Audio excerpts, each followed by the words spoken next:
9000 price రేంజ్లో ఈ 5G phone మనకి 128GB స్టోరేజ్తో వస్తుంది, UFS 3.1తో వస్తుంది. అయినా కానీ వెల్కమ్ టు Tech24. రీసెంట్గా లావా ఒక కొత్త మొబైల్ని అయితే లాంచ్ చేసింది బడ్జెట్ సెగ్మెంట్లో. అదే లావా డ్రాగన్ బ్లేజ్ 5G. దీన్ని అయితే వీళ్ళు 128GB స్టోరేజ్తో 9999కి లాంచ్ చేశారు. బట్ అడిషనల్గా మనకి 1000 బ్యాంక్ డిస్కౌంట్ అయితే వస్తుంది. ముందుగా బాక్స్ కంటెంట్స్ చూస్తే బాక్స్ ప్యాకేజింగ్ అయితే చాలా బాగుంది, నాకు కొంచెం డిఫరెంట్గా అనిపించింది. అండ్ బాక్స్ కంటెంట్స్ చూస్తే mobile, transparent case, 18W charger, Type A to C cable, SIM ejector tool, lava service warranty card అయితే ఉంది. అండ్ లావా సర్వీస్ గురించి మనకు తెలిసిందే, వాళ్ళే ఇంటికి వచ్చి అయితే సర్వీస్ చేస్తారు.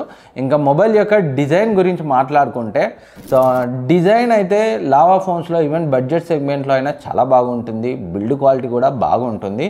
ప్రీవియస్లీ ఈ ప్రైస్ రేంజ్లో వచ్చిన చాలా లావా ఫోన్స్లో నేను గ్లాస్ బాడీని అయితే చూశాను, చాలా ప్రీమియంగా అనిపించేవి. బట్ ఈ పర్టికులర్ మొబైల్ మాత్రం నాకు అంత ప్రీమియంగా అనిపించలేదు. పాలీకార్బోనేట్ బ్యాక్ని యూజ్ చేశారు, డిజైన్ బాగానే ఉంది. బ్యాక్ డిజైన్ చాలా మొబైల్స్ 15-20,000 ప్రైస్ రేంజ్లో ఉన్న మొబైల్స్ డిజైన్నే పోలి ఉంది. బట్ గ్లాస్ బ్యాక్ని వీళ్ళు ప్రీవియస్లీ చాలాసార్లు ఇచ్చారు, ఈసారి అయితే నేను ఎక్స్పెక్ట్ చేశాను పాలీకార్బోనేట్ బ్యాక్ తోటి ఇచ్చారు. బట్ మ్యాట్ ఫినిషింగ్తో వస్తుంది. అలాంటి ఫింగర్ ప్రింట్స్ని అయితే ఎక్కువ తీసుకోవట్లేదు, అంత ఈజీగా స్క్రాచెస్ కూడా పడట్లేదు. అండ్ ఫ్రంట్ మనకి వాటర్ డ్రాప్ నాచ్తో వస్తుంది. అండ్ బెజల్స్ అయితే ఈ ప్రైస్ రేంజ్కి యాక్సెప్ట్ చేయొచ్చు. బాటంలో చిన్ మాత్రం మనకు కొంచెం థిక్గా ఉంది. అండ్ డిస్ప్లేని ప్రొటెక్ట్ చేస్తూ ఏం గ్లాస్ వాడారు ఏంటి అనేది అయితే వాళ్ళు ఎక్కడ మెన్షన్ చేయలేదు. అండ్ వెయిట్ విషయానికి వస్తే 210 grams వెయిట్తో వస్తుంది, 9.05mm థిక్నెస్తో వస్తుంది. డిజైన్ అండ్ బిల్డ్ క్వాలిటీ ఈ ప్రైస్ రేంజ్లో బడ్జెట్ ఫోన్ కాబట్టి ఓకేనే.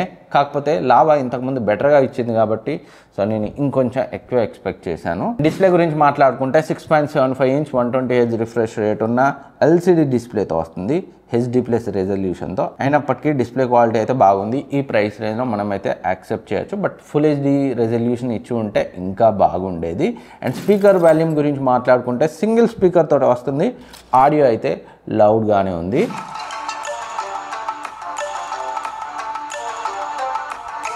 అండ్ ఈ మొబైల్ మనకి స్నాప్డ్రాగన్ 4 Gen 2 ప్రాసెసర్తో వస్తుంది. AnTuTuలో 4.5 lakhs అయితే స్కోర్ చేసింది. అండ్ మంచి విషయం, బీయింగ్ ఏ బడ్జెట్ ఫోన్ అయినా కానీ ఇది LPDDR4X ర్యామ్తో వస్తుంది, 128GB UFS 3.1 స్టోరేజ్తో వస్తుంది.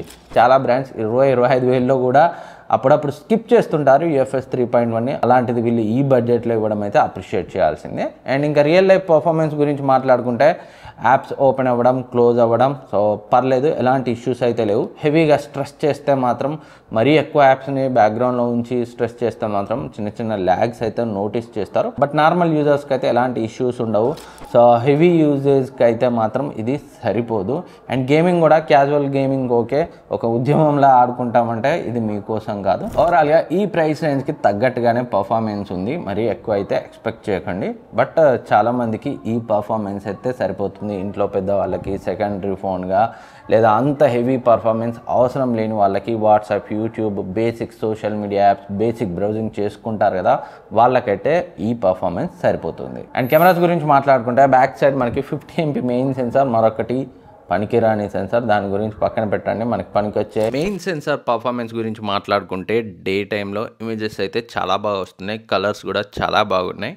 మరీ అంత డీటెయిల్స్ లేనప్పటికీ లైటింగ్ బాగున్నప్పుడు ఇమేజెస్ అయితే నాకు చాలా బాగా నచ్చాయి. బ్యాక్గ్రౌండ్లో లైటింగ్ ఉన్నప్పుడు కొంచెం ఓవర్ ఎక్స్పోజ్ అవుతున్నప్పటికీ ఈ ప్రైస్ రేంజ్లో నాకు బ్యాక్ కెమెరా పర్ఫార్మెన్స్ అయితే చాలా బాగా నచ్చింది. అండ్ ఫ్రంట్ కెమెరా గురించి మాట్లాడుకుంటే ఫ్రంట్ కెమెరా 8MP అయినప్పటికీ నాకు డీసెంట్ ఇమేజెస్ని అయితే క్యాప్చర్ చేసింది. మరీ అంత డీటెయిల్స్ లేనప్పటికీ చూడ్డానికైతే ఇమేజెస్ నాకు ఈ ప్రైస్ రేంజ్కి బెటర్గానే అనిపించింది. అండ్ వీడియో గురించి మాట్లాడుకుంటే వీడియో క్వాలిటీ సో నేను మరీ యావరేజ్గా ఎక్స్పెక్ట్ చేశాను. బట్ నాకైతే ఈ ప్రైస్ని కన్సిడర్ చేస్తే నాకు సాటిస్ఫైయింగ్గా అనిపించింది. మరి స్టెబిలైజేషన్, మరీ డీటెయిల్స్ ఎక్స్పెక్ట్ చేయకండి. బట్ వీడియో క్వాలిటీ అయితే యూజబుల్గా ఉంది. అండ్ 5000 mAh బ్యాటరీతో వస్తుంది, 18W ఫాస్ట్ ఛార్జింగ్ సపోర్ట్తో వస్తుంది. బ్యాటరీ లైఫ్ 1 day అయితే 1 day, కొందరికి కొంచెం ఎక్కువగా వాడితే ఇంకొంచెం ఏమన్నా తగ్గొచ్చు. బ్యాటరీ లైఫ్ ఇంకొంచెం బెటర్గానే ఎక్స్పెక్ట్ చేశాను. అండ్ 18W ఛార్జర్తో 2.5 hours వరకు అయితే పడుతుంది అప్రాక్సిమేట్లీ ఫుల్ ఛార్జ్ అవ్వడానికి 0 నుంచి. And call quality, signal reception బాగుంది. అనానమస్ కాల్ రికార్డింగ్ కూడా చేసుకోవచ్చు ఎలాంటి అనౌన్స్మెంట్ లేకుండా. అండ్ 5G కనెక్టివిటీ కూడా చాలా బాగుంది, 9 5G బ్యాండ్స్ అయితే ఉన్నాయి. అండ్ సాఫ్ట్వేర్ గురించి మాట్లాడుకుంటే Android 15తో వస్తుంది, Android 16 వస్తుందా రాదా అనే ఇన్ఫర్మేషన్ అయితే మనకి ఎక్కడ వీళ్ళు మెన్షన్ చేయలేదు. బట్ క్లీన్గా ఉంది. స్టాక్ ఆండ్రాయిడ్తో వస్తుంది కాబట్టి ఎలాంటి బ్లోట్వేర్ లేవు, యాడ్స్ అలాంటిది ఏది లేవు. అండ్ స్టాక్ ఆండ్రాయిడ్ అయినప్పటికీ యాప్లో call recording, app clone, split screen, hide apps లాంటి ఫీచర్స్ అయితే ఉన్నాయి. అండ్ నెక్స్ట్ సెన్సార్స్ గురించి మాట్లాడుకుంటే side mounted finger print censor అయితే పర్లేదు, ఫాస్ట్గానే అన్లాక్ అవుతుంది. అండ్ రిమైనింగ్ అన్ని ఇంపార్టెంట్ సెన్సార్స్ అయితే ఉన్నాయి. ఓవరాల్గా 9000లో దీన్ని కన్సిడర్ చేయొచ్చు అంటే ఆ ప్రైస్ రేంజ్లో స్టాక్ ఆండ్రాయిడ్తో మంచి ఆప్షన్. ప్రైస్ కూడా వేరే ఆప్షన్స్ ఉన్నాయి కాబట్టి ఇదే ప్రైస్ రేంజ్కి దగ్గరగా వీళ్ళు ఒక 500 1000 తక్కువ తెస్తే వీళ్ళకి కొంచెం మంచిగా ఉంటుండే, సేల్స్ అవుతుండే అనేది అయితే నాకు అనిపించింది. అండ్ మీకు ఇంకేమైనా డౌట్స్ ఉంటే కింద కమెంట్ సెక్షన్లో కమెంట్ చేయండి, నేనైతే రిప్లై ఇస్తాను. Thank you for watching. Next వీడియోలో మళ్ళీ కలుద్దాం.